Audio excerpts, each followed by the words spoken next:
Tonight, in a collaboration with CBS News, we examine a crime too often going without punishment in our country. Barely half of murder cases in the United States get solved. FBI data says the national homicide clearance rate is at an all-time low. In the mid-1960s, more than 90% of murders were solved, generally resulting in an arrest. By 1990, the percentage fell into the 60s. Then by 2020, as the number of homicides surged, the national clearance rate dropped to about 50% for the first time ever. Our analysis with CBS News also discovered a difference by race.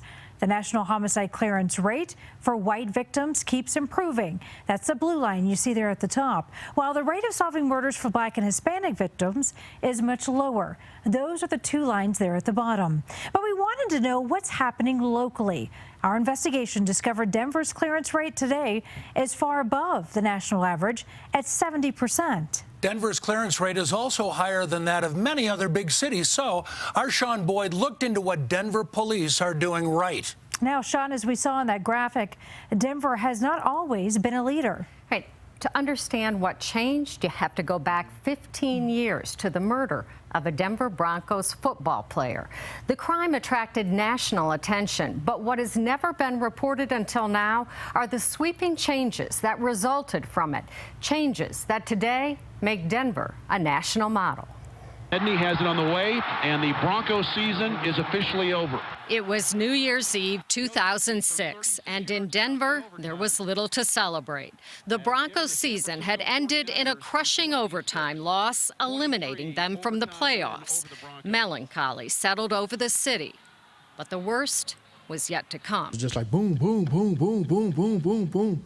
In the early morning hours of New Year's Day, Broncos cornerback Darren Williams, a popular and promising young player, was murdered in a drive-by shooting. The 24-year-old's violent death rocked the world of sports and became a turning point for Denver police. A CBS News analysis found the department solved just 17% of the city's homicides in 2006. 2 years later, that number jumped to 93%. What happened?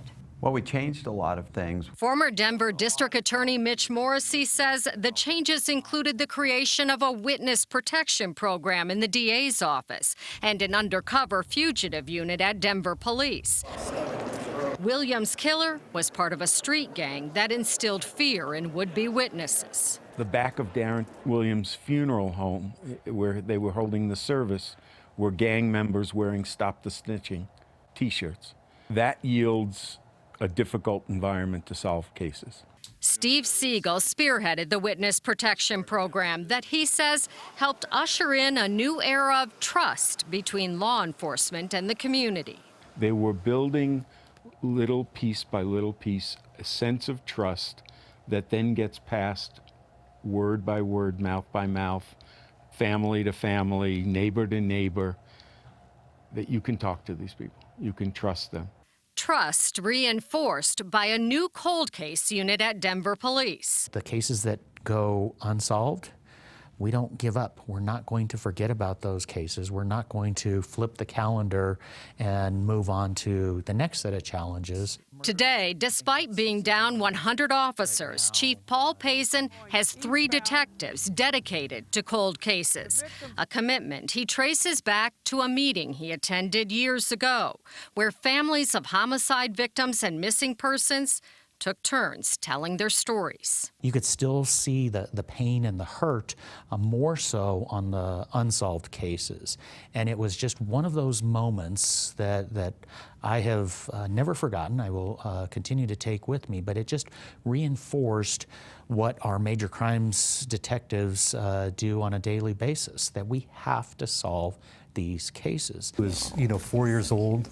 The dedication is not lost on families, many of whom send cards and letters that detectives like Adam Golden keep at their desks, along with victims' pictures and funeral notices. This is one from a mother of a homicide victim. She sent me this card, talking about worst day of her life and how hard it must be for me. Those nights where you're tired or you haven't eaten or the weather's terrible and you're processing a crime scene, things like these are a good reminder for us as to why we do this. It is more than a job. It is something that we live and we breathe. We take it home with us. It's tough to get them to go home sometimes after, hey, you've been here 24 hours, you gotta get offline. Commander Matt Clark oversees the homicide and cold case units and says they invest heavily in their investigators. They go to very specialized training in terms of open source intelligence. We work with social media platforms. We do shooting reconstruction schools, homicide schools. They partner closely, too, with federal law enforcement. I have an ATF agent who's embedded in the homicide unit. He sits at a desk in the unit, and the resources that he can bring to us are significant. The year after Williams' murder, Denver voters also approved a $28 million state-of-the-art crime lab. I saw DNA in some cases that was done within 24 hours if the chief asked for it. So they could bring that to bear, and there's nowhere in the country where you see that. Denver's approach to solving homicides has caught the attention of the National Institute of Justice. They called what we had the triangle of collaboration. It was the detectives, the DA's office, and the crime lab. The city's homicide rate today is the highest in more than 30 years, with 2 people killed on average every week. Confirm the address on South Penn. And while Clark says they've solved about 70% of those homicides so far this year and last year, he's focused on the ones they haven't solved. I recognize that there's 25% of our cases that aren't. There's 10 families that are waiting for that closure. Closure. Darren Williams' family received 3 years after his murder. I think there's still hope.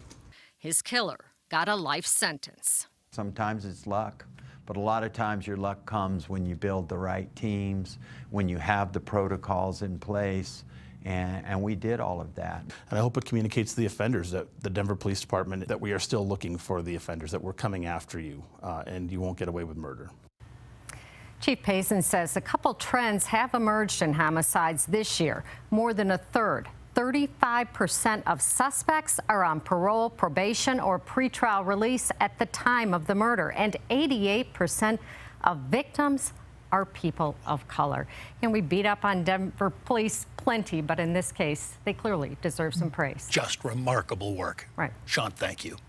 What have we found locally as part of a CBS News investigation of the reasons for unsolved murders across the country? You can find that special report at cbscolorado.com.